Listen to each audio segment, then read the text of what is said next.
জীবন চলার পথে যাই আসুক, যেমনই আসুক, যত রকমের ধরনের তুফান আসুক না কেন, এই জবান, এই মন যেন কখনো আল্লাহর উপর নারাজি প্রকাশ না করে। সুবহানাল্লাহ। এই জবান, এই মন যেন সর্বদা রবের শুকরিয়া দিয়ে এতটুক মনকে বুঝায় যে হে মন, হে আমার জীবন, আজকে তুই অল্পতে এত নারাজ হয়ে যাচ্ছিস, তোর আল্লাহ তো তোর যোগ্যতার চাইতো এতদিন তোকে বেশি দান করেছে। সুবহানাল্লাহ।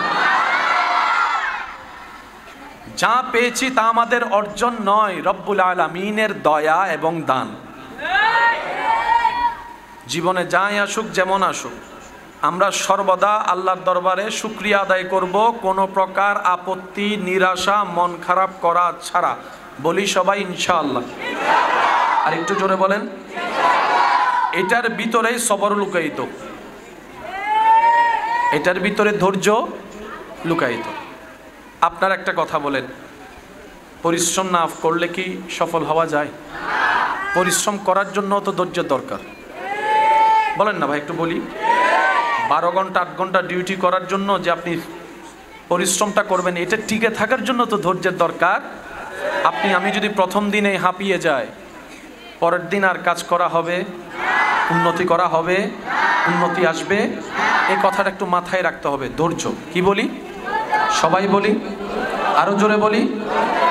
ধৈর্য এমন একটা নিয়ামত, ধৈর্য ধারণকারীরা যখন জান্নাতের দরজা দিয়ে প্রবেশ করবে, রব্বুল আলামিন কুরআনুল কারীমে বলে আল্লাহ পাক তাদেরকে ফেরেশতার দ্বারা সালাম দিয়ে দিয়ে ভিতরে প্রবেশ করাবে। বলেন সুবহানাল্লাহ। একটা গালির বিপক্ষে যদি 2টা গালি দেওয়ার সুযোগ থাকার পরও যদি আপনি চুপ করে থাকেন, নিয়ামত আপনার। আর একটু জোরে। কারণ সয়ে যাওয়াটা রবের পছন্দ। এবার আপনারাই বলেন, আল্লাহ চাইলে সেকেন্ডের ভিতর সব উল্টাই দিতে পারে, সব অপরাধীকে মেরে ফেলতে পারে। জমিন কার? আমরা কার? হুকুম কার? আমরা কি আল্লাহর হুকুম মেনে চলার মতো চলতে পারি? আল্লাহকে খুশি করে চলার মতো আমরা কি কেউ চলতে পারি? তারপরে কি আল্লাহ রিজিক বন্ধ করে দিয়েছেন? আল্লাহ সহ্য করেন, আল্লাহ হালিম। প্যার সে কহো ইয়ার সুবহানাল্লাহ। আল্লাহ পছন্দ করেন তাদেরকে যারা নিজেও খায়, অন্যকেও খাওয়ায়। আল্লাহ পছন্দ করেন তাদেরকে যারা অন্যের মুখে হাসি ফুটায়। আল্লাহ পছন্দ করেন তাদেরকে যারা অন্যের বিপদে পাশে দাঁড়িয়ে সাহায্য করে। আল্লাহ পছন্দ করেন তাদেরকে যারা মানুষের জন্য রাস্তা খুলে দেয়, মানুষের জন্য পথ চলা সহজ করে দেয়। রব্বুল আলামিন পছন্দ করে তাদেরকে যারা অন্যের দোষকে গোপন করে সমাজে ইজ্জতকে হেফাজত করে। রব্বুল আলামিন পছন্দ করে তাদেরকে যারা অন্যের জীবনে শান্তির ব্যবস্থা করে দেয়। বলেন না সুবহানাল্লাহ। অর্থনৈতিক কষ্ট, অপবাদের কষ্ট, অপমানের কষ্ট, জুলুমের কষ্ট, খারাপ ব্যবহারের কষ্ট, বিভিন্ন ধরনের যন্ত্রণাদায়ক কষ্টের মধ্যে যারা আল্লাহর প্রতি নারাজি না দেখিয়ে ধৈর্য ধরে আল্লাহর হুকুমের অপেক্ষা করে, আল্লাহ তাআলা একদিকে তাদের গুনাহ মাফ করে দেন, অন্যদিকে আল্লাহ তাআলা তাদের জন্য জান্নাতে ঘর বানায় দেন। বলেন সুবহানাল্লাহ। দুনিয়ার কষ্ট থেকে পালিয়ে থাকা যায় না। আপনি যেখানেই যাবেন কষ্ট আপনার পিছন পর্যন্ত ওখানেই পৌঁছায় যাবে। কারণ এটা দুনিয়া, এটা জান্নাত নয় যেখানে আমরা সুখের আশা করি। এটা সুখ পাওয়ার জায়গা নয়, এটা সুখ পাওয়ার জায়গার চাষ করার জায়গা। এখানে চাষটা যদি ঠিক মতো করতে জানি, ফসলটা যদি তুলতে পারি, তাজরি মিন তাহতিহাল আনহার ওয়ালা সেই মহা শান্তির জায়গায় আল্লাহর রহমতে আপনার আমার ঘর হয়ে যাবে। বলি সুবহানাল্লাহ। হাজার চেষ্টা করলেও কষ্ট থেকে পালানো যাবে। একটু আওয়াজ দিই, পালানো যাবে? নিজেকে আড়াল করে রাখা যাবে? কিন্তু এইখানে সবচেয়ে একটা মজার বিষয় হচ্ছে, যত রকমেরই যত বড় ধরনের কষ্ট যন্ত্রণা হোক না কেন, এটার একটা শেষ আছে।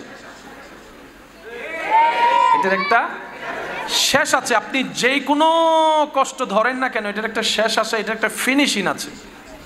হতে পারে আপনার শরীরে মহামারী রোগ বেঁধেছে, মৃত্যুর সাথে সাথেই সে রোগ, একটু বলি না, সেই রোগ হতে পারে আপনার ক্যান্সার হয়েছে, ভয়ানক রোগ, কিন্তু এটারও একটা শেষ। কিন্তু কোনো রকম যদি আমরা রবকে সন্তুষ্টি করে ধৈর্যের সাথে থেকে নেক আমলের জিন্দেগি করে কোনো রকম ঈমানটা নিয়ে যদি দুনিয়া থেকে যেতে পারি, আল্লাহ তাআলা আপনাকে আমাকে এমন একটা অবস্থানে পৌঁছায় দিবেন যেখানের সুখ শান্তির আর কোনো শেষ নাই। সুবহান। একটু আওয়াজ দিয়ে বলবেন, এটার শেষ, এটার শেষ, ওইটার শেষ, এখানে দুঃখের শেষ, ওইখানে শান্তির শেষ, সুখের শেষ, প্রশান্তির শেষ। মুমিন বান্দারা বড্ড চালাক, মুমিন বান্দারা বড় বুদ্ধিমান।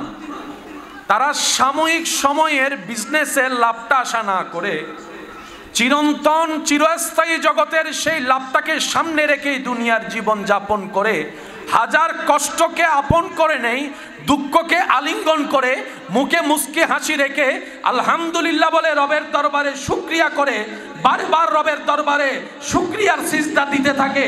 জগৎ জিজ্ঞেস করে আপনারা ভেঙ্গে পড়েন না কিভাবে, হাজার কষ্টের মধ্যে নিজেকে অটল রাখেন কিভাবে? মুমিনরা জানান দেয়, যেই দিন থেকে আমি শুনেছি, আমি জেনেছি আমার রব ধৈর্য ধারণকারীকে পছন্দ করে, সেই দিন থেকে আমি দুঃখ কষ্টকে বন্ধু বানানো শুরু করে দিয়েছি। সুবহান। যত কষ্ট তত নিয়ামত। সুবহানাল্লাহ। হয় না আরো জোরে? কষ্টের মাত্রা যত বেশি, পুরস্কার বেতনও তত। আমরা কি কেউ কষ্ট পেতে চাই? আল্লাহ কি কাউকে কষ্ট দিয়ে দেওয়াটা পছন্দ করে? কষ্ট পাই কেন? আমরাও চাই না, আল্লাহও চাই না। মনে রাখবেন, বেশিরভাগ দুঃখ কষ্ট আমাদের নিজেদের হাতের কামাই। একটু জোরে বলি। শুধু সিম্পলস একটা উদাহরণ দিলেই আমরা বুঝতে পারবো এই পৃথিবীটা কি একজনের না সবার? বেঁচে থাকার অধিকার সবার আছে না নাই? সুস্থ থাকার অধিকার সবার আছে না নাই? খাবারের অধিকার সবার আছে না নাই? কিন্তু আপনি আমি যখন সেই খাবারটা বাজার থেকে কিনতে যাই, আমার আরেকজন ভাই সেই ফলের মধ্যে ফরমালিন মিশিয়ে দিয়েছে। মিশিয়েছেন উনি, ক্ষতি আমাদের। আবার আমাদের কর্মের কারণে অন্যের ক্ষতি হচ্ছে। আমাদের বেঁচে থাকার জন্য নদী, খাল, সাগরের দরকার আছে না নাই? ফ্রেশ বাতাসের দরকার আছে না নাই? একদম ফ্রেশ নিঃশ্বাস নেওয়ার অধিকার আছে না নাই? এবার আপনি আমি বাতাসকে দূষিত করলাম, আরেকজন মানুষ সেটা নিঃশ্বাস নিয়ে ক্ষতির মধ্যে পড়ে যাচ্ছে। কিছু জায়গায় আমার কারণে আপনার ক্ষতি, কিছু জায়গায় আপনার কারণে আমার ক্ষতি। এক কথায় বলতে গেলে এই পৃথিবী থাকার অবস্থান যেটা রব্বুল আলামিন দয়া করে আপনাকে আমাকে দান করেছেন, ভিক্ষা দিয়েছেন, আমরাই আমাদের ক্ষতির কারণ, আমরাই আমাদের অশান্তির কারণ। আজকে থেকে 50, 100, 200 বছর আগে গেলে যেই রোগগুলোর নামও পর্যন্ত কেউ জানতো না, এখন সেই রোগের ওষুধ পাওয়া যাচ্ছে। ব্যাপারটা কি? আমরা আমাদের নিয়মটাকে রবের নিয়মের বাহিরে যখন প্রায়োরিটি দিয়েছি, আমাদের দুনিয়াও শেষ হয়ে যাচ্ছে, ঘরও শেষ হয়ে যাচ্ছে, শরীরও শেষ হয়ে যাচ্ছে, আখিরাতও নষ্ট হয়ে যাচ্ছে। কথা বলেন ঠিক কি না? এবার আওয়াজ দিয়ে বলেন, দোষ কাদের? মাশাআল্লাহ, একটু জোরে বলেন, দোষ কাদের? আমাদের। আমরা নিজেদেরকে বেশি চালাক মনে করি, কিন্তু আমাদের মতো বোকা, বলেন আমাদের মতো বোকা।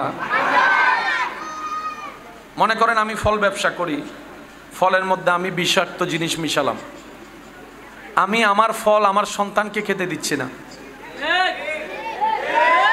মাছওয়ালা ঘর থেকে বের হওয়ার সময় সন্তান বললেন, বাবা আসার সময় 2টা আপেল আনিয়েন। সন্তানের মুখে হাসি ফোটানোর জন্য সে মাছওয়ালা গেলেন আপেলওয়ালার কাছে, বিষাক্ত আপেল দিয়ে দিলেন। এবার আপেলওয়ালার মেয়ে বলতেছে, বাবা আসার সময় একটা মাছ আনিয়েন। এদিকে মাছওয়ালা বিষ দিয়ে দিয়েছেন। আমরা মনে করি আমরা অন্যকে ঠকাই, না, আমরা মূলত আমরা নিজেদেরকে ঠকাই।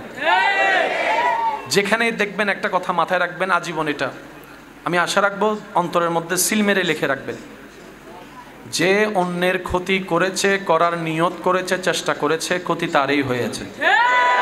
যে অন্যকে নামাতে চাই সেই নেমে যায়, যে অন্যকে বেইজ্জত করতে চাই সেই একদিন বেইজ্জতের মালা গলায় পড়ে। কথা বলে ঠিক কিনা?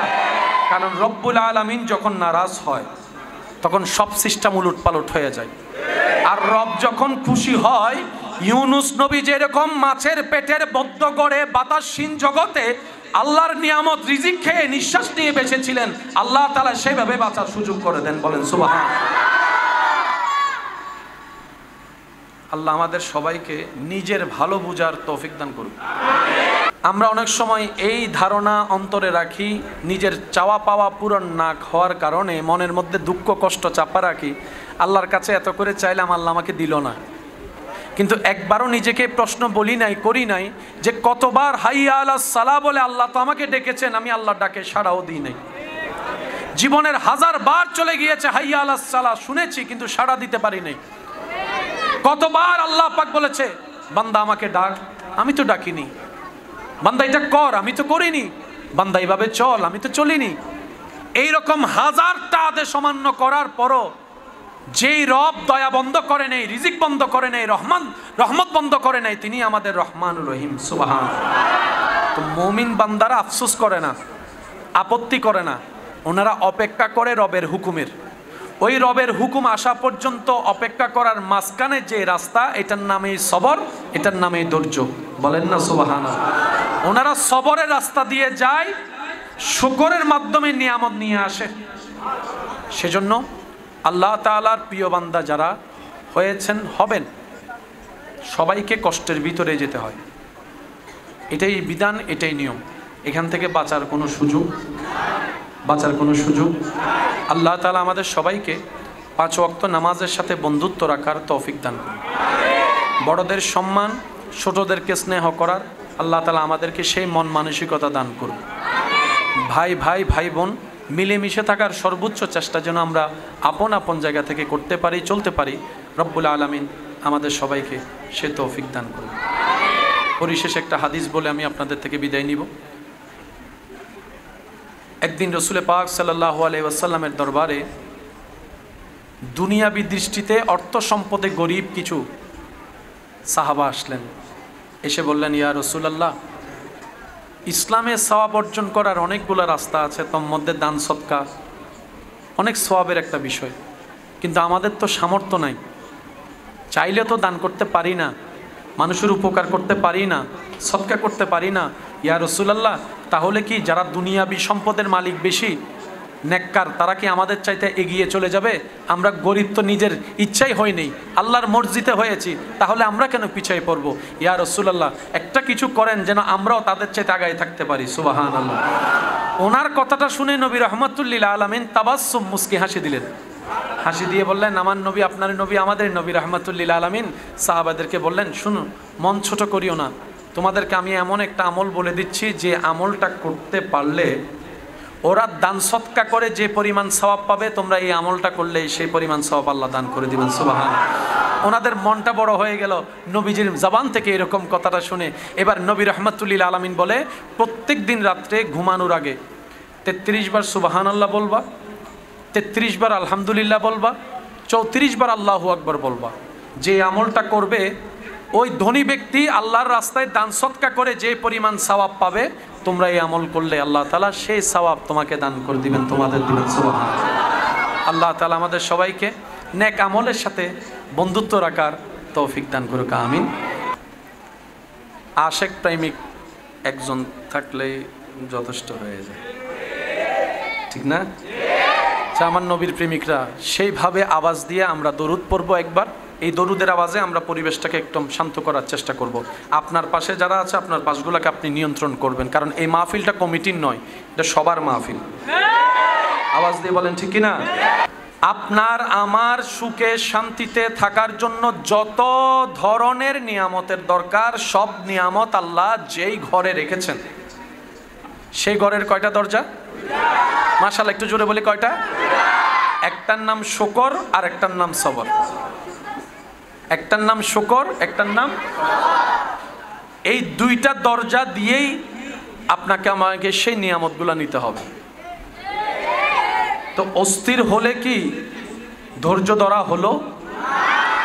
ধৈর্য কাকে বলে? ধৈর্য কিভাবে ধরবো? অনেকের মনের চাপা একটা প্রশ্ন। আমি শুধু ছোট্ট মানুষ হিসেবে এতটুকু বলি, জীবন চলার পথে যাই আসুক, যেমনই আসুক, যত রকমের ধরনের তুফান আসুক না কেন, এই জবান, এই মন যেন কখনো আল্লাহর উপর নারাজি প্রকাশ না করে। সুবহানাল্লাহ।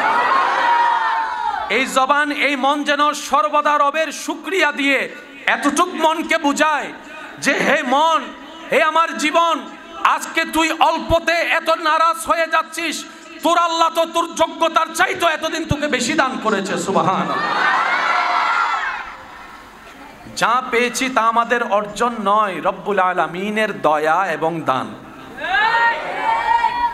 জীবনে যাই আসুক যেমন আসুক, আমরা সর্বদা আল্লাহর দরবারে শুকরিয়া আদায় করব, কোনো প্রকার আপত্তি, নিরাশা, মন খারাপ করা ছাড়া। বলি সবাই ইনশাআল্লাহ। আর একটু জোরে বলেন। এটার ভিতরেই সবর লুকায়িত, এটার ভিতরে ধৈর্য লুকায়িত। আপনার একটা কথা বলেন, পরিশ্রম না করলে কি সফল হওয়া যায়? পরিশ্রম করার জন্য তো ধৈর্যের দরকার, বলেন না ভাই? একটু বলি, 12 ঘন্টা 8 ঘন্টা ডিউটি করার জন্য যে আপনি পরিশ্রমটা করবেন, এটা টিকে থাকার জন্য তো ধৈর্যের দরকার। আমি যদি প্রথম দিনে হাঁপিয়ে যায়, পরের দিন আর কাজ করা হবে, উন্নতি করা হবে, উন্নতি আসবে, এই কথাটা একটু মাথায় রাখতে হবে। ধৈর্য, কি বলি? সবাই বলি, আরো জোরে বলি। ধৈর্য এমন একটা নিয়ামত, ধৈর্য ধারণকারীরা যখন জান্নাতের দরজা দিয়ে প্রবেশ করবে, রব্বুল আলামিন কুরআনুল কারীমে বলে আল্লাহ পাক তাদেরকে ফেরেশতার দ্বারা সালাম দিয়ে দিয়ে ভিতরে প্রবেশ করাবে। বলেন সুবহান। একটা গালির বিপক্ষে যদি 2টা গালি দেওয়ার সুযোগ থাকার পরও যদি আপনি চুপ করে থাকেন, নিয়ামত আপনার। আর একটু জোরে, কারণ সয়ে যাওয়াটা রবের পছন্দ। এবার আপনারাই বলেন, আল্লাহ চাইলে সেকেন্ডের ভিতর সব উল্টাই দিতে পারে, সব অপরাধীকে মেরে ফেলতে পারে। জমিন কার? আমরা কার? হুকুম কার? আমরা কি আল্লাহর হুকুম মেনে চলার মতো চলতে পারি? আল্লাহকে খুশি করে চলার মতো আমরা কি কেউ চলতে পারি? তারপরে কি আল্লাহ রিজিক বন্ধ করে দিয়েছেন? আল্লাহ সহ্য করেন, আল্লাহ হালিম। প্যার সে কহো ইয়ার সুবহানাল্লাহ। আল্লাহ পছন্দ করেন তাদেরকে যারা নিজেও খায় অন্যকেও খাওয়ায়। আল্লাহ পছন্দ করেন তাদেরকে যারা অন্যের মুখে হাসি ফুটায়। আল্লাহ পছন্দ করেন তাদেরকে যারা অন্যের বিপদে পাশে দাঁড়িয়ে সাহায্য করে। আল্লাহ পছন্দ করেন তাদেরকে যারা মানুষের জন্য রাস্তা খুলে দেয়, মানুষের জন্য পথ চলা সহজ করে দেয়। রব্বুল আলামিন পছন্দ করে তাদেরকে যারা অন্যের দোষকে গোপন করে সমাজে ইজ্জতকে হেফাজত করে। রব্বুল আলামিন পছন্দ করে তাদেরকে যারা অন্যের জীবনে শান্তির ব্যবস্থা করে দেয়। বলেন না সুবহানাল্লাহ। সবার সব খবর আল্লাহ জানে কি জানে না? চাইলে প্রকাশ করে দিতে পারে কি পারে না? কিন্তু আল্লাহ কারো গোপন জিনিস প্রকাশ করে যতক্ষণ পর্যন্ত সে আল্লাহ এবং রসুলের সাথে বেয়াদবি না করে। মনে রাখবেন, যারা আল্লাহ এবং রসুলের সাথে বেয়াদবি করবে, কষ্ট দিবে, এক কথায় লানাহুমুল্লাহু ফিদ দুনিয়া ওয়াল আখিরা, তারা দুনিয়াতেও লানত প্রাপ্ত, আখিরাতেও লানত প্রাপ্ত। তারা দুনিয়াতেও লাঞ্ছিত হবে, আখিরাতেও লাঞ্ছিত হবে। আর সিডেঙ্গে বাসা থাকেন হতা আছে, হদওয়া ভুল গইলে মাপ আছে, বিয়াদবর হনো ও সিডেঙ্গে যারাই তার কেন আওয়াজ দিয়ে হন আওয়াজি হয় না, হয় না? ভুল গইলে বিয়াদবর বিয়াদবর বিয়াদবর। রব্বুল আলামিনের ধারা, রব বলে 1000 গুনাহ করে আসমান সম পাপও যদি তোমার হয়ে যায়, বান্দার দিল থেকে তুমি তওবা করো, ইন্নাল্লাহা ইয়াগফিরুয যুনুবা জামিয়া, আমি রব তোমার সারা জীবনের গুনাহ মাফ করে দিতে পারি। কিন্তু খবরদার খবরদার খবরদার বেয়াদবি করিও না, বেয়াদবি করিও না, কারণ বেয়াদব সব সময় রহমত থেকে মাহরুম হয়ে থাকে। কথা বলেন ঠিক কি না? দুনিয়াতে আসছি কয়বার ভাই? একটু আওয়াজ দিয়ে কয়বার? আল্লাহ পাঠাইছে কয়বার? 1000 চেষ্টা করলো আর রিটার্ন করে আসার সুযোগ। দুনিয়াতে আল্লাহ যে নিয়ামত দিয়েছেন আমরা নিব না কেন? আল্লাহ আমাদের জন্যই তো দিয়েছেন। চতুর্দিকে নিয়ামত আছে না নাই? কাদের জন্য? তা আমরা নেওয়ার নিয়মটা শিখে ফেললে তো হয়ে যাচ্ছে। দরজা কয়টা? একটার নাম ধৈর্য, আর একটার নাম শুকরিয়া। শুকরিয়া হচ্ছে এমন নিয়ামত যত করবেন তত আপনার বাড়বে। একটু জোরে। ওয়াদাকার, যিনি ওয়াদা ভঙ্গ করে না ওনার ওয়াদা। আমি বলতে থাকি, আপনারা সুবহানাল্লাহ বলতে থাকেন বুঝে বুঝে। যে কি কিভাবে বলবেন একটু বলেন তো সুবহানাল্লাহ। শুকরিয়া করলে নিয়ামত বেড়ে যাবে এমন একজন ওয়াদা করেছেন যিনি ওয়াদা ভঙ্গ করেই না। শুকরিয়া করলে নিয়ামত বেড়ে যাবে উনি এমন একজন এই কথা বলেছেন যিনি হ বললে হয়ে যায়। শুকরিয়া করলে নিয়ামত কল্পনার বাইরে বেড়ে যাবে এমন একজন বলেছেন যার ভান্ডারে নিয়ামতের কোনো কমতি নাই। ওই এমন একজনে আপনার সাথে ওয়াদা করছে, বান্দা লা ইন শাকারতুম, যদি শুকরিয়া করো,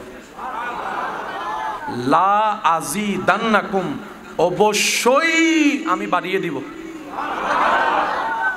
এটাকে এখন আমরা নিজেদের ভাষায় বোঝার চেষ্টা করব। বান্দারে, রব বলে মন মতো না পেলেও যতটুক পাস, এটা পেয়ে যদি খুশি হতে পারিস, পরের বার আমি আল্লাহ তোকে আরেকটু বাড়াই দিব। বান্দা, কখনো যদি এমন হয় পেট ভরে নাও খাস, অল্প খিদা থেকে গিয়েছে, নারাজ হইস না।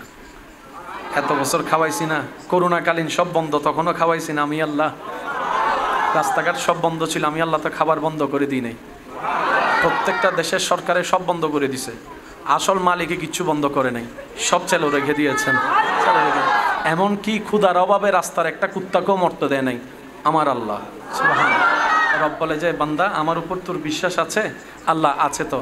রব বলে যে তাহলে বিশ্বাসটাকে শক্ত রাখিস, এতটুক তুই মনে রাখিস, মনের মধ্যে ধারণা রাখিস, ঈমান রাখিস, আমার একজন মালিক আছে, আমার একজন খালিক আছে, আমার একজন রাজ্জাক আছে, আমার একজন সৃষ্টিকর্তা আছে। তুই শুধু আমি আছি এটা মনে রাখিস। তোর জীবনের প্রত্যেকটা সেকেন্ডে সেকেন্ডে আমি আল্লাহর রহমত দিয়ে, সাহায্য দিয়ে আমি যে আছি তোর সাথে, সেটা আমি বারবার প্রমাণ করাই দিব। সুবহান। বহু সময় রাস্তা যাবের সময় খেয়াল নগর ইয়ে যাবের সময় গাড়ি মারি দিবার লাই অবুক একখানাল্লাই বাসি গিয়ে দি ওই না নয় ফাল্লার কি হলো অবুক আরেকখানা হইলে গেলাম, আরেকখানা হইলে গেলাম, তখন আলহামদুলিল্লাহ আল্লাহ বাসাই, আল্লাহ বাসাই, আল্লাহ হাতে দেখুন নাই আসি দি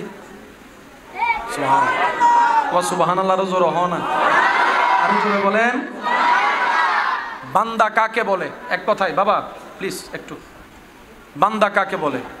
রবের মসজিদে যে 24 ঘন্টা খুশি। রব দিয়ে খুশি হলে উনি পেয়ে খুশি হয়, রব না দিয়ে খুশি হলে উনি না পেয়ে খুশি হয়। জগতে প্ল্যানিং করে ইউসুফ নবীরে কারাগারে নিয়ে গেছে। আল্লাহ পাক বলে যে ইউসুফ তোমার ধৈর্য ধর, আমার পছন্দ হয়েছে, আমি আল্লাহ হিকমতে তোমাকে এখন রাজপ্রাসাদে বাদশার আসনে বসাই দিব। সুবহানাল্লাহ। জগতে প্ল্যানিং করে আপনার আমার নবীকে মক্কা থেকে বের হতে বাধ্য করেছে, এটা জগতের প্ল্যানিং। কিন্তু রব্বুল আলামিনের হিকমত ভিন্ন। যখন নবী মক্কা থেকে মদিনায় হিজরত করছে, তখন হয়তো কেউ বলেছিল আমরা জিতে গিয়েছি, জয় আমাদের হয়েছে, জয় আমাদের হয়েছে। হয়তো একদিন বলেছে, এক সপ্তাহ বলেছে, হয়তো নবীর কান মুবারকে গিয়েছে, নবীর সাথীর কান মুবারকে গিয়েছে, অন্তর হয়তো ব্যথিত হয়েছে। মানুষ হিসেবে সাহাবায়ে কেরামের অন্তর হয়তো খারাপ লেগেছে, কিন্তু ওনারা বলে যে আমার আল্লাহর হিকমত বড় চমৎকার। আল্লাহ যেহেতু মক্কা থেকে মদিনায় হিজরত করিয়েছেন, নিশ্চয়ই আল্লাহর কোনো হিকমত আছে, আল্লাহর কোনো হিকমত আছে, আল্লাহর কোনো হিকমত আছে। সবাই তো আল্লাহর বান্দা, আল্লাহ সবাইকে খুশি হওয়ার কিছুটা সময় অধিকার দেন। তারা কাফের হলেও তো বান্দাটা রবের, সেজন্য হয়তো রব্বুল আলামিন তাদেরকে কিছু সময় খুশি হওয়ার, আনন্দ উপভোগ করার সুযোগ করে দিয়েছেন। এবার নবীর যাওয়াতে সবাই খুশি হয়ে গেল। যারা যারা আছে দুশমন, তারা বলে যে আমরা জিতে গিয়েছি, আমাদের ভয়ে পালিয়ে গিয়েছে, আমাদের থেকে বাঁচার জন্য পালিয়ে গিয়েছে। কতজনের কত অপবাদ। সময় যাচ্ছে, সপ্তাহ গড়াচ্ছে, মাস হয়ে যাচ্ছে, যেতে যেতে নির্দিষ্ট সময় আসার পরে আল্লাহ পাক বলে হাবিব এবার আপনি মক্কার দিকে যান, এবার আপনি মক্কার দিকে যান, এবার আপনি মদিনা থেকে মক্কার দিকে যান। সেই দিন আপনার আমার নবীর মক্কার দিকের যাওয়াটা এমন ভাবে প্রভাব পড়েছে, এমন ভাবে প্রভাব ফেলেছে, মক্কার কাফেররা ভয়ে আতঙ্কিত হয়ে নিজেদেরকে আত্মগোপন করে ফেলেছে, আত্মগোপন করে ফেলেছে, আত্মগোপন করে ফেলেছে। মুসলমানদের পায়ের আওয়াজে তারা ভয়ে গর্তের ভিতর ঢুকে গিয়েছে। সুবহান। মক্কা বিজয়। আর একখানা আসতে বিজয় করতে ঝগড়া লাগে, লাগে না? বিজয় করতে ঝগড়া, মারামারি লাগে, মামলা লাগে, নেতা লাগে, ঘুষাঘুষি লাগে। আল্লাহ বললেন, হাবিব আজকে আপনাকে এমন বিজয় দিব যে বিজয়ে তলোয়ার ব্যবহার করতে হবে না। নুনি এবার কেন জোর হইব? আল্লাহ বলে, হাবিব আপনাকে আমি এমন বিজয় দান করব যেটা বিশ্ববাসী কল্পনার বাইরে। হওয়া দরকার ছিল, নবী যখন যাচ্ছে কাফেলা নিয়ে, তারা তার চাইতে 10 গুণ বেশি নিয়ে প্রতিহত করার জন্য রাস্তায় দাঁড়াবে, পারে নাই দাঁড়াতে। তাদের মনে সে সাহস হয় নাই। তলোয়ার দেখে নয়, ওই নবীর সাহাবাদের আশার বালির দুল দেখে তারা পালিয়ে গিয়েছে। এবার আওয়াজ দিয়ে বলেন, ইজ্জত দেওয়ার মালিক কে? ইজ্জত দেওয়ার মালিক কে? জয় দেওয়ার মালিক কে? শান্তি দেওয়ার মালিক কে? প্রশান্তি দেওয়ার মালিক কে? ওই মালিক আছে না নাই? দেখে কি দেখে না? শুনে কি শুনে না? দিতে পারে কি পারে না? তিনি দেন কাদেরকে? যারা ধৈর্য ধরে শুকরিয়া করে। অন্তত নিজে পাওয়ার জন্য হলো ধৈর্য শুকরিয়া ছাড়া দ্বিতীয় কোনো উপায়, বলি দ্বিতীয় কোনো উপায়। আল্লাহ তাআলা আমাদের সবাইকে নিজের জীবনে ধৈর্যের সাথে শুকরিয়ার সাথে বন্ধুত্ব রাখার তৌফিক দান করুন। আমার কথায় কি কেউ কষ্ট নিচ্ছেন? শব্দগুলা মাথায় রাখলে আশা করি জীবনের জন্য বড় হেল্পফুল হবে ইনশাআল্লাহ। আল্লাহ তাআলা আমাদের সবাইকে নিজের প্রিয় বান্দা হিসেবে কবুল করুক, বলি আমিন। আমার সাথে অমুক আছে, পাওয়ার আমার এত। আরেকজন চলে আসলো, উনি বলল আমার সাথে অমুক আছে যে আমার ওইটার চাইতে পাওয়ারফুল বেশি। এখন আমি হয়ে গেলাম ছোট, সে হয়ে গেল বড়। দুনিয়াতে পাওয়ার যাওয়ার যেমন ক্ষমতা তার, দামও তার। যে কারো সাথে যদি আল্লাহ থাকে, শুনি নাই, কুল কায়নাতের মালিক যদি কারো সাথে থাকে, তার পাওয়ার কেমন? সবাই বলে আল্লাহ তোমারে চাই, আমি তোমার হতে চাই, তোমার রহমতের ছায়ায় থাকতে চাই। সেজন্য এক একজন এক একভাবে আল্লাহকে রাজি করার কাজ করছে। সেই আল্লাহ পাক বলে, ইন্নাল্লাহা মা'আস সাবিরিন, আমি আল্লাহ নিজে থেকেই ধৈর্য ধারণকারীর সাথেই আছি। আমরা আল্লাহর রহমতের ছায়ায় নিজে থেকে থাকতে চাই। ধৈর্য ধারণকারী ব্যক্তি সেই সৌভাগ্যবান যাদের সাথে আল্লাহ নিজে থেকে থাকে। সেজন্য পৃথিবীতে যতই আল্লাহর প্রিয় বান্দা সবাই ধৈর্য ধারণকারী। এবার আপনারাই সিদ্ধান্ত নিয়ে বলুন, কষ্ট না আসলে ধৈর্য ধরার কি কোনো সুযোগ আছে? অপবাদ অপমান না আসলে কি ধৈর্য ধরার কোনো প্রমাণ হবে? অভাব অনটন না আসলে, ক্ষুধার যন্ত্রণা না আসলে, টাকার অভাব না আসলে ধৈর্য ধরার কি কোনো রাস্তা হবে? শরীরের রোগ সুখ না হলে কি ধৈর্য ধরার কোনো বহিঃপ্রকাশ হবে? জীবনে কষ্ট দুঃখ যন্ত্রণা না থাকলে কি ধৈর্য ধরার কোনো রাস্তা হবে? সেজন্য মুমিন বান্দারা বলে প্রত্যেকটা কষ্টই নিয়ামত, কারণ বুঝেছি এই কষ্টের ভিতরেই আমার রবের রহমত পাওয়া যায়। বলেন সুবহানাল্লাহ। এবার আসেন, আমরা কি জান্নাতে যেতে চাই না জাহান্নামে? একটু জোরে বলি। কিন্তু বেশি গুনাহ হলে কোথায়? বেশি সওয়াব হলে কোথায়? এটা হচ্ছে সহজ সরল হিসাব। সওয়াব বেশি জান্নাত, গুনাহ বেশি জাহান্নাম। এবার আপনারাই বলেন, আমাদের এই জীবনে কি সওয়াব বেশি না গুনাহ বেশি? আমার গুনাহ বেশি। আপনারটা আপনি একটু বলেন, আমাদের কি সওয়াব বেশি না গুনাহ বেশি? আমরা কি সওয়াবের কাজ বেশি করি নাকি গুনার কাজ? আল্লাহ তাআলা সেটা আগে থেকেই জানে। সেজন্য আল্লাহ তাআলা আমাদেরকে বাঁচানোর জন্য তওবার রাস্তা খুলে দিয়েছেন। আচ্ছা, এবার তওবার রাস্তা সবার জন্য খোলা আছে না নাই? এবার নিজেকে একবার প্রশ্ন করেন, মন থেকে গত 3 মাসে আমরা কয়বার তওবা করছি? মাপ চাওয়ার সুযোগ আছে কিন্তু মাফই চাই নাই। এরপরও আল্লাহ চায় আমরা জান্নাতে যাই। তখন আল্লাহ তাআলা কি করেন? বান্দার জীবনে কিছু নিজের পক্ষ থেকে কষ্ট মুসিবত দেন।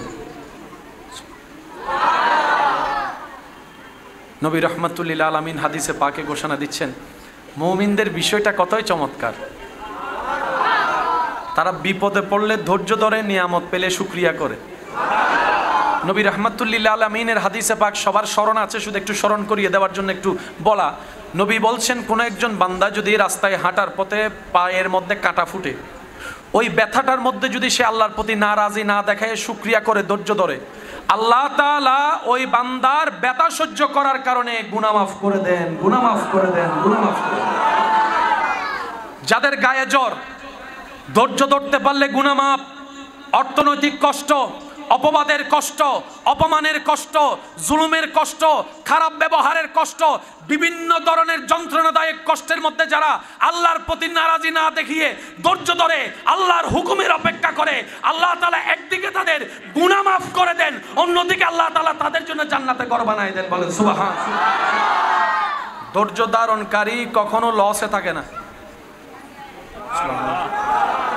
একটু জোরে বলি, একটু জোরে বলি। যা যে যত সয় সে শত পায়, সয় যত পাই তত। বলেন সয় যত। আমরা পাই না কেন? আমরা একটা শুনলেই কি হয়ে যায়, তোর তো হন অংশ হম না রে বাবা।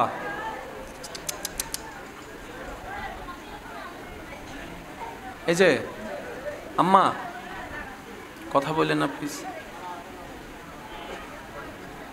ওয়া মানুষ আর নোয়া ইসলাম হইদি এটা করুণা টরুণা আছে, আবার দড়ি ফেলেব তোমার। আরে কবরে হাসরে কি হবে আমার, কবরে হাসরে কি হবে, মুসিবতে না পাই যদি, মুসিবতে করুণা তোমার, কবরে কি হবে, আছি গো ডুবে আমি পাপেরি, না জানি কি হবে ও পারে, আছি গো ডুবে আমি পাপে, না জানি কি হবে ও পারে, তোমারি সুপারিশ বিনে কেমনে হব পার, কবরে হাসরে কি হবে, কবরে হাসরে। উচ্চ আওয়াজে একবার বলি আলহামদুলিল্লাহ। এতটুক কথা যারা বুঝতে পেরেছি তারা একবার বলি মারহাবা। আচ্ছা বলেন, আমাদেরকে বাঁচানোর জন্য প্ল্যানিং সবগুলা কার? গুনাহ মাফের জন্য তওবা আছে, এরপরও আমরা কোনো রকম আল্লাহকে রাজি করাতে পারি নাই, আমাদের মাফ হয় নাই। তওবা করার পর অর্থাৎ আমাদের তওবার লেভেলটা সেখানে যায় না যেখানে আল্লাহ পছন্দ করে মাফ করবে, তাহলে আমরা জাহান্নামী। এরপরও আল্লাহ চায় তুই জান্নাতে যা। এবার আল্লাহ তাআলার হিকমতটা দেখেন, একটু খেয়াল করবেন। আমাদের পাপ সীমানার বাইরে, তওবা করলাম, মনে করেন আমরা তওবা করতে জানি নাই, আল্লাহকে রাজি করাতে পারি নাই, এবার সেই আল্লাহ আমাদেরকে রাস্তা দেখা দিচ্ছেন। ওয়ালাউ আন্নাহুম ইয যালামু আনফুসাহুম জাউকা, আরেকটু জোরে বলছেন কে? কাদেরকে? আমাদেরকে। বান্দা ওয়ালাউ আন্নাহুম ইয যালামু আনফুসাহুম, যদি বেশি গুনাহ করস জাউকা, আর দেরি করিস না, আমার নবীর দরবারে চলে যা। ওইখানে গিয়ে কি করতে হবে সেটাও রব জানাই দিচ্ছেন। ফাস্তাগফিরুল্লাহ, ওইখানে গিয়ে আমি আল্লাহর কাছে ক্ষমা চা। ওয়াস্তাগফারা লাহুমুর রাসূল, যদি তোর দরখাস্তের উপর আমার নবী একবার সিল মেরে দেয়, লাওয়াজাদুল্লাহ তাওয়াবার রহিমা, তাহলে মনে রাখিস আমি আল্লাহ তোর সারা জীবনের গুনাহ মাফ করে দিব, মাফ করে দিব, মাফ করে দিব। এবার বলেন গুনাহ কাদের? ঠেকা কাদের? জান্নাত চাই কারা? দরকার কাদের? রাস্তা দেখাই দিচ্ছেন কে? সহজ করে দিচ্ছেন কে? এটাই হচ্ছে আমাদের রহমান। দুনিয়ার নিয়ম হচ্ছে ঠেকা যার সে যাইতে হয়। আপনি যদি কাউকে একটু ফোন করে বলেন নিজের ঠেকার কথা, সে বলবে যে ঠেকা কি তু না আর হয় না, হয় না ভাই? আর জরুরত আর টাকা তো তুই না আবি আর একা ডাহর আছে না বাজে হনা, আছে না, আছে না? রব বান্দার প্রতি এমন দয়াবান, বান্দার মাপ চাওয়া দরকার, কিন্তু আল্লাহ মাপ নিজে থেকে করার জন্য প্রস্তুত। রব বলে যে মন থেকে তওবা কর, মাফ করে দিব। যদি আমাকে রাজি করাতে নাও পারিস তাহলে একটা কাজ কর, আমি যাকে পছন্দ করি, আমি যাকে হাবিব বানিয়েছি, আমি যাকে রাহমাতুল্লিল আলামিন বানিয়েছি, আমি যাকে ইন্না আতাইনা কাল কাউসার দান করেছি, আমি যাকে ওয়ালা সাউফা ইউতিকা রাব্বুকা ফাতারদার শান দান করেছি, আমি যাকে মুবাশশির বানিয়েছি, নজির বানিয়েছি, আমি যাকে ইয়াসিন বানিয়েছি, তাহা বানিয়েছি, ইয়া আইয়ুহাল মুযাম্মিল বলে রেখেছি, ইয়া আইয়ুহাল মুদ্দাসসির বলে রেখেছি, যাকে আমি আল্লাহ মেরাজের দুলা বানিয়েছি, ইমামুল আম্বিয়া বানিয়েছি, ওই নবীর কাছে গিয়ে একবার আমার কাছে মাপ চান। কয়টা অপশন? আল্লাহু আকবার। এই দুইটা সুযোগ যদি কেউ নিতে নাও পারে, রব তারপরও চাই সে জান্নাতে যাক। সুযোগ দেওয়ার পরে যদি আমরা ব্যবহার করতে না পারি, এরপরও রব চায় আমাদের পাটা জান্নাতে হাঁটুক, আমাদের হাতে জান্নাতের ফল থাকুক, আমাদের চোখে জান্নাতের সৌন্দর্য দেখুক। রব বলে যে আমি তো জান্নাত বানিয়েছি তোদের জন্য, তোরা দেখবে, তোরা দেখবি, তোরা খাবি, সেজন্য তো আমি আল্লাহ জান্নাতে নিয়ামত দিয়ে সাজিয়ে দিয়েছি। সুবহান। এরপরও আমরা গুনাহ মাফ নিতে পারি। এবার বান্দা বলে যে আল্লাহ এখন কি করব? তুমি সুযোগ দিছো, আমি নিতে জানি নাই। রব বলে লা তাকনাতু মির রাহমাতিল্লাহ, তোর রহমান আছে তো, মন ছোট করিস না, তোর রহিম আছে তো, মন খারাপ করিস না। আল্লাহ কি করব? আমলও তো তেমন করি নাই, গুনাহ অনেক বেশি আছে। রব বলে যে একটা কাজ কর, কোনো রকম এই একটা কাজই কর। আল্লাহ কি করব? বলে যে কোনো রকম ঈমানটা নিয়ে হাসরে আয়। प्यार से कहो सुबहान अल्लाह, और जोर से कहो ना यार सुबहान अल्लाह। রব বলে কোনো রকম ঈমানটা নিয়ে আয়, হাসরেরটা আমি আসি, তুই টেনশন করিস না। এবার বান্দা, সেই বান্দা ঈমানটা নিয়ে কোনো রকম কবরের পরীক্ষায় পাশ করে আমলের পরীক্ষায় চলে গেল হাসরে। ফেরেশতারা দাড়ি পাল্লা দিয়ে যখন দেখলো গুনার পাল্লা বেশি, সওয়াবের পাল্লা কম, এখন বান্দা বলে যে আল্লাহ তুমি না বলছো তোমার রহমত থেকে নিরাশ না হতে? আমি কিন্তু এখনো আশাবাদী আমি জান্নাতে যাব, আমি এখনো আশাবাদী আমি জান্নাতে যাব। ফেরেশতা বলে এত গুনাহ থাকার পরও তুই জান্নাতে যাওয়ার স্বপ্ন কেমনে দেখোস? তখন সে বান্দা উত্তর দেয়, আমি যখন আমার দিকে দেখি তখন আমি জাহান্নামটাই দেখি, কিন্তু আমি যখন আমার রবের রহমতের দিকে দেখি তখন আমার কাছে জান্নাতটাই দেখা যায়। সুবহানাল্লাহ। আমি আমার কর্মর দিকে দেখলে আমি জানি জান্নাত পাওয়া আমার পক্ষে সম্ভব নয়, কিন্তু আমি যখন আমার ইন্নাল্লাহা আলা কুল্লি শাইইন কাদিরের দিকে দেখি তখন বলি যে জান্নাত পাওয়া তো কোনো ব্যাপারই না। আমার রবের প্রতি আমার বিশ্বাস আছে, আমার রবের রহমতের প্রতি আমার আশা আছে, আমার ভরসা আছে। আল্লাহ পাক বলে যে বান্দা তোর আশাকে আমি নিরাশা হতে দিব না, কিন্তু আমি আহকামুল হাকিমিন, তো বিচারক কখনো কারো পক্ষ নিতে পারে না। হ্যাঁ কে হ্যাঁ বলতে হয়, না কে না বলতে হয়। যে সাজাপ্রাপ্ত তাকে সাজা দিতে হয়, যে নিয়ামত প্রাপ্ত তাকে নিয়ামত দিতে হয়। এটা হচ্ছে বিচারকের কাজ। আমি আল্লাহ বিচারক, তো আমি যদি এখন পক্ষপাতিত্ব করি বিচারের কাজ ঠিক থাকবে না। তো আল্লাহ এখন কি করব? রব বলে যে তোর ফায়সালা হয়ে গিয়েছে, তুই জাহান্নামে চলে যা, তুই জাহান্নামে চলে যা। এবার বান্দা জাহান্নামের দিকে যেতে লাগলো। যেতে যেতে যেতে যেতে যেতে যেতে যেতে হঠাৎ করে ফেরেশতা একজন এসে বলে যে তোমার আর জাহান্নামে যাওয়া লাগবে না, জান্নাতে তুমি চলে যাও, জান্নাতে তুমি চলে যাও। এবার সে বান্দা বলবে আল্লাহ তুমি না বললা জাহান্নামে যেতে, আবার তুমি বলছো জান্নাতে যেতে, ব্যাপার কি? রব বলে যে আজকের দিনে তোদেরকে বাঁচানোর জন্য আমার রহমতকে আমি সুপ্রসন্ন করেছি, কিন্তু আমি বিচারক, তো রহমত দেখাতে পারি না, ন্যায় বিচার যেহেতু আমাকে করতে হয়। তাই আমি আল্লাহ কি করেছি জানিস?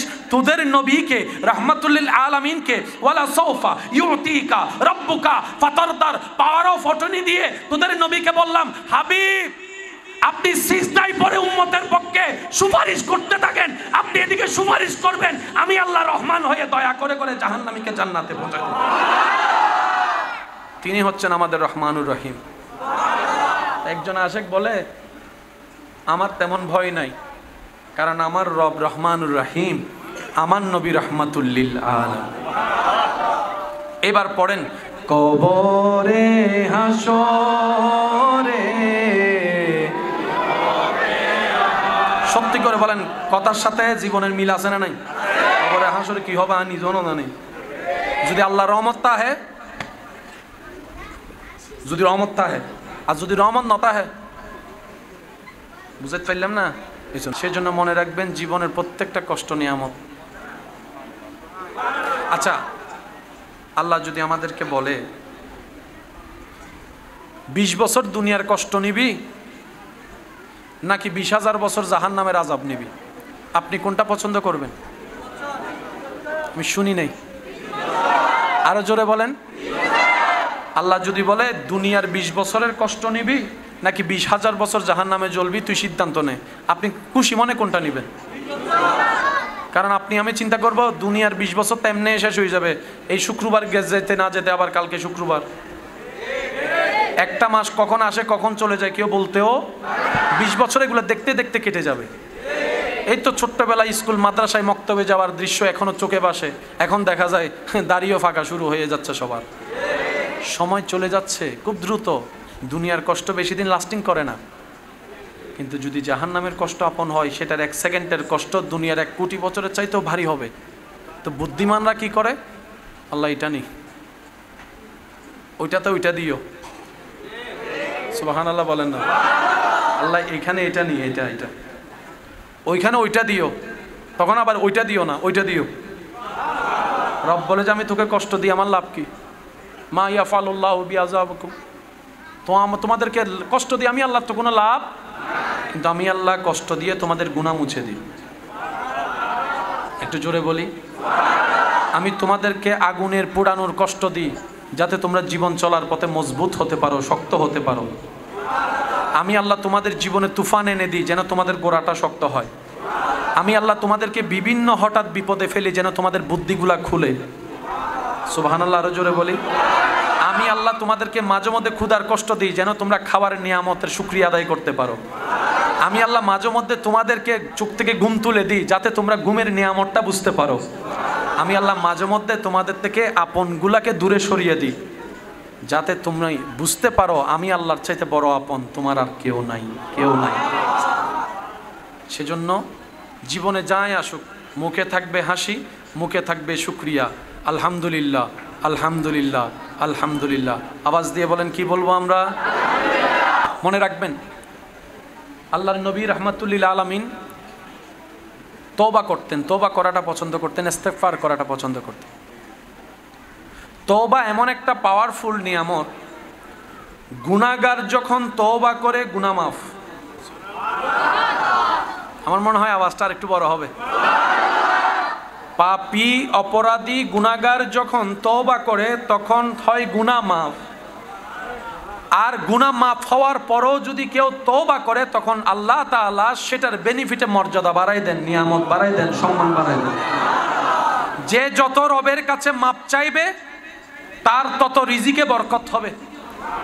যে যত বেশি রবের কাছে তওবা করবে, ইস্তিগফার করবে, তার তত সম্মান বাড়বে। যে যত বেশি রবের কাছে ইস্তিগফার করবে তার হৃদয়ে তত প্রশান্তি হবে। এখানে লস বলে কোনো প্রজেক্ট বলে না, লসের কোনো প্রজেক্ট। সেজন্য আমি অনুরোধ করব বেশি বেশি ইস্তিগফার, বেশি বেশি শুকরিয়া আর বেশি বেশি দরুদ। আর একটু জোরে। দরুদ এমন একটা নিয়ামতময় আমল, অন্য আমল কবুল হতেও পারে, কিন্তু দরুদ এমন একটা আল্লাহর পক্ষ থেকে আমাদের জন্য নিয়ামত যেটা পাঠকারী পাঠ করলেই কবুল হয়ে যায়। সুবহান আল্লাহ তাআলা আমাদেরকে আমল করার তৌফিক দান করুন। এতটুক কথা যাদের বুঝে এসেছে তারা একবার বলি মারহাবা। আজকে থেকে জীবন নিয়ে কোনো আফসোস, একটু বলি মন থেকে বলি, আজকে থেকে জীবন নিয়ে কোনো আফসোস, জীবনের কষ্ট নিয়ে কোনো ব্যথা, জীবন নিয়ে কোনো অভিযোগ, আল্লাহ তাআলা যেভাবে রেখেছেন, মাশাআল্লাহ, আল্লাহ তাআলা যেভাবে রেখেছেন আল্লাহ তাআলা যেভাবে রাখবেন। আমরা কিছুই আসার সময় আনিনি।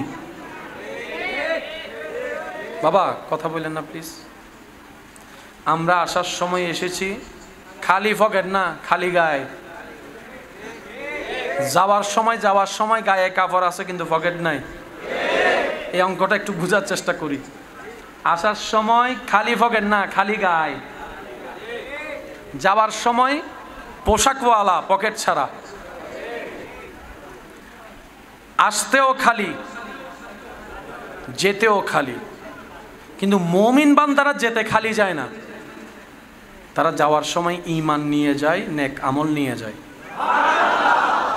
আর ঈমান আর নেক আমল রাখার জন্য কোনো পকেটের দরকার। আমরা পকেটওয়ালারা পকেটের চিন্তায় পকেটে বসে আছি। দুনিয়াবি যা আছে তা হয়তো হাতে থাকে, না হয় পকেটে থাকে, না হয় আলমারিতে থাকে। আখিরাতের গুলা না পকেটে থাকে, না আলমারিতে থাকে, না হাতে থাকে। আখিরাতের সবগুলা থাকে হচ্ছে হয়তো এখানে, না হয় এখানে। আখিরাতের সম্পদ সেফ হয় হয়তো এখানে, না হয় এখানে। দুনিয়ার সম্পদ রাখা হয় নয়তো এখানে, নয়তো এখানে, নয়তো এখানে, নয়তো আলমারিতে, নয়তো ব্যাংকে, নয়তো খাটের নিচে, নয়তো পকেটে, নয়তো মানি ব্যাগে। সেজন্য ওগুলা রেখে যেতে হয়, নেওয়ার পকেট থাকে না। কিন্তু মুমিন বান্দাকে যখন প্যাকেট ছাড়াও দেওয়া হয়, ওনারা বলে যে আমরা যা বরার বরে ফেলেছি, যা নেওয়ার নিয়ে ফেলেছি। চেহারায় মুস্কি হাসি, ব্যাপার কি এত হাসি, আমরা তো সব রেখে যাচ্ছি, আপনি এত আনন্দিত কেন, কি নিয়ে যাচ্ছেন? তখন ওনারা উত্তর দেয়, তোরা এমন কিছু নিতে চাইছিস যেটা নেওয়ার সুযোগ নাই, আমরা সেটাই নিয়েছি যেটা নেওয়া যায়। বলেন সুবহানাল্লাহ। সেজন্য মুমিন বান্দার আমাদের মধ্যে পার্থক্য এখানেই হয়। ওনারা জয়ী হয়, আমরা ফেল হই। ওনারা সম্মানী হয়, আমরা বেইজ্জতি হই। ওনাদের নাম থাকে, আমাদের নাম থাকে না। ওনারা আগুনে পড়েও শান্তিতে থাকে, আমরা এসির ভিতরেও শান্তিতে থাকি না। ওনারা গাছতলায় বসেও নাক ডেকে ঘুমায়, গাছতলায় বসেও নাক ডেকে ঘুমাইতে, আর আপনি আমি 5টা ঘুমের ওষুধ খাইও সারা রাত ভর। হতম বাদে বাদে কি চায়, বলি চায়, হতম বাদে বাদে কি চায়, ঘুম কেন হয়, ঘুম কেন হয়, 12টা 1টা, ঘুম কেন হয় 1:30 2টা, বহু সময় জোর করি লেগে ঘুম যেতে, চোখ ফাগাইতে ফাগাইতে যাতে মোটামুটি ফজর হয়, তো একখানা করে ঘুমাই। কিন্তু আবার 8টার তো সৌরি ভুল হই ভানলা, কিন্তু 8টার তো সৌরি আছে, ন গেলে তো আবার বসে কে দিব, মিলিব মারিব, বেচারার জীবন। আচ্ছা বলেন তো, একদিকে আপনার 10 লাখ টাকা, একদিকে আপনার ঘুম, কোনটা নেবেন? বুঝে বুঝে বলি, কোনটা নিব? 10 লাখ টাকা নাকি ঘুম, শান্তির ঘুম? বুদ্ধিমানরা কোনটা নেবে? টিয়া ল না, ঘুম যাও না, 2 দিন যাতে ঘুম যাই না বাড়ি মেতে দেবে নিজের লার। 1 মিনিটের ঘুমের নিয়ামত 10 কোটি টাকা দিয়েও কিনা যায় না। সেজন্য প্রায় সময় ডাক্তারের কাছে চিকিৎসার জন্য গেলে ডাক্তার কিছু কমন কথা বলে, তোর মধ্যে একটা কথা হচ্ছে সাউন্ড স্লিপ ঘুমাবেন। এই ঘুমের ভিতরেই অর্ধেক রোগের ওষুধ। সুবহানাল্লাহ, মনে আর একটু জোরে হবে। বিনা চিকিৎসায় ওষুধ হয় ঘুমে। সেজন্য অনেক সময় দেখবেন আপনার দিনের বেলায় কেটে যাওয়া জায়গাটা রাতে ঘুমে সকালে উঠার পরে দেখবেন একটু পরিবর্তন হয়, কেমন জানি শুকিয়ে গেছে। বেশিরভাগ রোগ, গায়ে জ্বর দিনের বেলায় যেমন তেমন হোক, রাতের বেলা একটু বাড়ে। খেয়াল করছেন বিষয়টা? রাত হলে একটু ব্যথা বাড়ে, অসুখ বাড়ে। রাত হচ্ছে আল্লাহ তাআলার পক্ষ থেকে এমন একটা নিয়ামত, যেই সময়টাতে মানব দেহের মধ্যে রিফ্রেশিং হয়, সিস্টেমগুলো আপডেটেড হয়। সেজন্য ক্লান্ত শরীর যখন বারবার ঘুমের তাগিদ দেয়, আপনি যখন ঘুমিয়ে যান, ঘুম থেকে উঠার পরে নতুন ভাবে একটা এনার্জি ফিল হয়। সুবহানাল্লাহ, বুঝতে পারছি কথা? একদিকে যদি দুনিয়া দেওয়া হয়, আরেকদিকে যদি শান্তির ঘুম দেওয়া হয়, বুদ্ধিমানরা শান্তির ঘুমটাই নিবে। কেন দুনিয়া নিবে না? কারণ তারা জানে রিজিকের দায়িত্ব বান্দার হাতে নয়, আল্লাহর হাতে। আর আল্লাহ কাউকে রিজিক থেকে বঞ্চিত করে না। বলেন না সুবহানাল্লাহ। আমাদের নিজেদের লাভের জন্য শুকরিয়া আদায় করার দরকার আছে না নাই?